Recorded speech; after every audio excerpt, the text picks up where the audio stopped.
ஹல்லேலூயா. கர்த்தரும் உலக ரட்சகருமான இயேசு கிறிஸ்துவின் நாமத்தினாலே உங்களை அவரை வாழ்த்தி வரவேற்கிறார். பிரியமானவர்களை சௌக்கியமாக இருக்கிறீங்களா? இந்த நாளிலையும் கூட கர்த்தர் நம்மை சந்தித்துக் கொள்ளும்படியாக கர்த்தர் கிருபை செய்திருக்கிறார். கிருபை செய்த தேவனுக்கு கோடான கோடி நன்றி செலுத்துகிறேன். நன்றி செலுத்துங்க. பெரிய காரியம். பிரியமானவர்களே, இந்த நாளிலையும் கூட உயர்வுக்கான ஒரு வழி, அந்த வழியை நாம் பார்க்க போகிறோம். தலையாக இருப்பதற்கான ஒரு வழி, அந்த வழியை பார்க்க போகிறோம். என்ன வழி? என் உயர்வுக்கு நான் செய்ய வேண்டிய முக்கியமான காரியம் என்ன அப்படின்னு சொல்லி பார்த்தா, எல்லாம் இருக்கிறது, ஆனால் உயர்வு மாத்திரம் இல்லை. வர்ற மாதிரி இருக்குது, ஆனால் தாழ்த்தப்படுகிறேன். காரணம் என்ன? என் அன்பு தெய்வ பிள்ளையே, நம் உயர்த்தப்பட ஆண்டவர் சித்தமாக இருக்கிறார். ஆனால் அந்த சித்தத்திற்கு எதிராக ஒரு காரியம் நிமிர்ந்து தலைவிரித்து தான் அப்படின்னு சொல்லி ஆடிக்கொண்டிருக்கிறது. அந்த காரியம் என்ன தெரியுமா? மத்தேயு சுவிசேஷத்தின் புத்தகம் 23வது அதிகாரம் 12வது வசனம். தன்னை உயர்த்துகிறவன் தாழ்த்தப்படுவான், தன்னை தாழ்த்துகிறவன் உயர்த்தப்படுவான். எவன் தன்னைத்தானே உயர்த்தி கொள்கிறானோ அவன் தாழ்த்தப்படுவான். எவன் தன்னைத்தானே தாழ்த்தி கொள்கிறானோ அவன் உயர்த்தப்படுவான். பிரியமானவர்களே, மற்றவருடைய வாய் தான் நம்மை பேசணும், உயர்த்தி பேசணும், மேன்மைப்படுத்தி பேசணும், நம்மை நாமே அல்ல. சில நேரங்களிலே நாம் செய்கிறது சரியாக இருக்கிறது என்று சொல்லி அதிலே நாம் என்ன பண்ணுகிறோம்? நம்மை நாமே உயர்த்தி கொள்கிறோம். நான் பண்ணுகிறது சரி, நான் செய்கிறது தான் சரி, நான் நடக்கிறது தான் சரி அப்படின்னு சொல்லிட்டு சில நேரங்களிலே நமக்கு அது தெரியாது, தவறான காரியம் என்று சொல்லி, நமக்கு அது சரியாக இருக்கிறது என்று சொல்லி நம்மை நாமே உயர்த்தி கொள்கிறோம். அந்த நேரத்தில் தான் ஆண்டவர் பார்த்து நம்மை தாழ்த்துகிறார். தாழ்மை உள்ளவனுக்கு கர்த்தர் கிருபை அளிக்கிறார் என்று சொல்லி பார்க்கிறோம். எவன் தன்னைத்தானே உயர்த்தி கொள்கிறானோ அவனை கர்த்தரே தாழ்த்தி போடுகிறார்.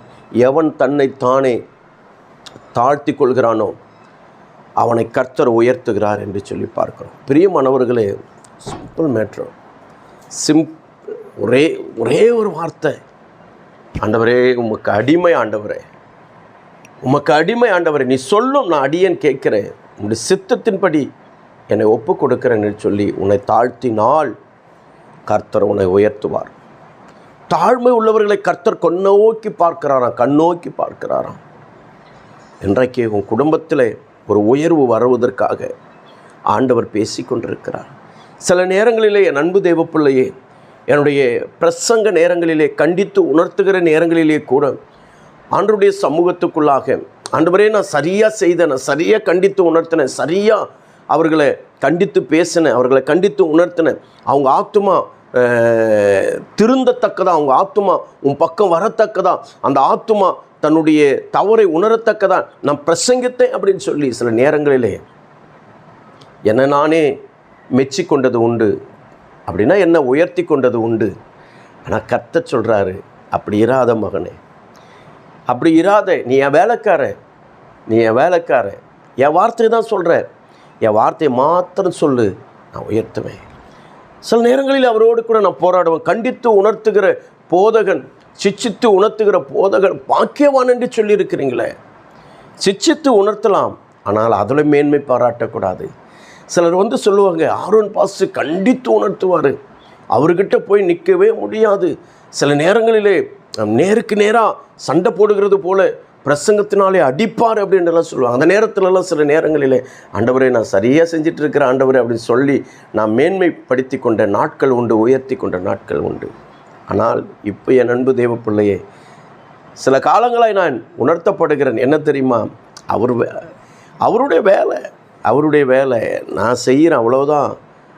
அவர் கூலி கொடுக்கட்டும், அவர் சம்பளம் கொடுக்கட்டும், அவர் எல்லாவற்றையும் பார்த்து கொள்ளட்டும், அவருடைய வேலை நான் சரியாக செய்தால் போதும் ஆண்டவரே அப்படின்னு சொல்லிட்டு வாழ்கிற அந்த காலங்களிலே தான் உயர்வை கர்த்தர் கொடுத்து கொண்டே இருக்கிறார். ஒரு ஆமென் சொல்லலாமே? அல்லேலூயா. உயர்வு, பல விதத்தில் மேன்மையான காரியத்துக்குள்ளே கர்த்தர் நடத்தி கொண்டு போகிறார். அல்லேலூயா. இது என் வாழ்க்கையில், என் ஊழியத்தின் பாதையில் நான் உணர்ந்து கொண்டதை உங்களுக்கு ப்ராக்டிக்கலாக உங்களுக்கு நான் நடைமுறையில் நான் உங்களுக்கு பிரசங்கித்து கொண்டிருக்கிறேன். ஆகையால் பிரியமான என் அன்பு தேவ பிள்ளையே, இன்னும் என்னை நான் தாழ்த்த வேண்டும் என்று சொல்லி கர்த்தருடைய சமூகத்துக்குள்ளே கேட்குறேன்.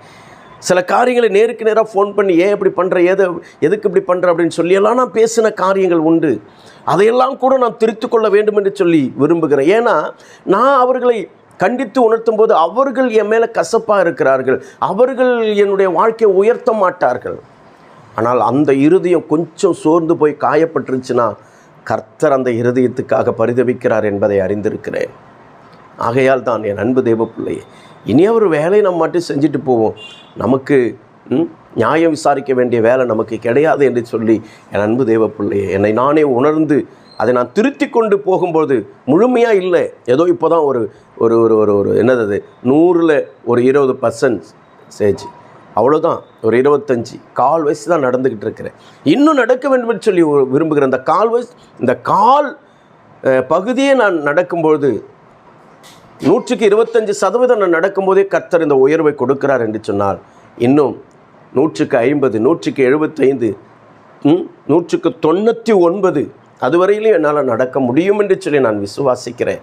ஏன்னா 100க்கு 100 நம்ம இருக்கவே முடியாது. 100க்கு 100 இயேசு சுவாமி மட்டும்தான்.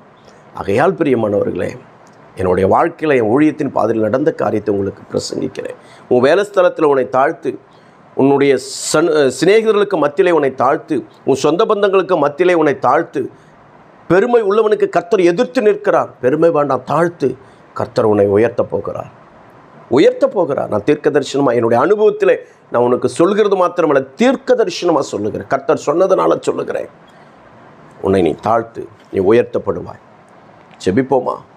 மகா இரக்கமும் கிருபை நிறைந்தவர்கள் அல்லாண்டவர் நன்றியோடு துதிக்கிறோம். சுவாமி, இந்த நாளில் எங்களோடு கூட பேசின வார்த்தைகளுக்கு ஸ்தோத்திரம். என் வாழ்க்கையில் நடந்த, ஊழியத்தின் பாதையில் நடந்த காரியத்திலே ஆண்டவரை என்னை தாழ்த்துகிறதுனால உயர்வைகளை கர்த்தர் கொடுத்து கொண்டிருக்கிறீங்க. அநேக அனுபவங்களை கர்த்தர் கொடுத்து கொண்டிருக்கிறீங்க. அதற்காக உமக்கு நன்றி செலுத்தி நான் ஜெபிக்கிறேன். சிலர் ஆண்டவரே அப்பா ஆரோன் பாஸ்டர் போல கண்டித்து உணர்த்தி யாரும் இல்லைன்னும் போதெல்லாம் கொஞ்சம் மாமிசம் எழும்பினது உண்டு ஆண்டவரே. அதையெல்லாம் உணர்ந்து மற்ற பேச்சுக்கு இடம் கொடுத்து ஆண்டவரே என்னுடைய உயர்வை நானே ஆண்டவரை தடுத்தது உண்டு அப்பா.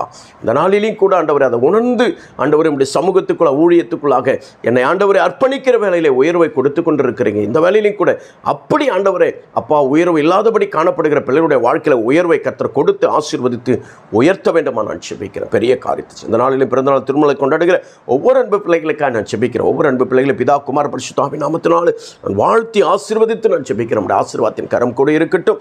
ஒரு ஊழியர்களுக்காக, சபைகளுக்காக, சபை மக்களுக்காக ஜெபிக்கிறேன். உயர்வை தாரும் இயேசுவின் நாமத்தில் ஜெபிக்கிறேன் ஜீவனுள்ள நல்ல பிதாவே. ஆமென். ஹல்லேலூயா. கர்த்தர் நம்மை ஆசீர்வதிப்பாராக. ஆமென். கர்த்தருடைய நாமத்துக்கு ஸ்தோத்திரம்.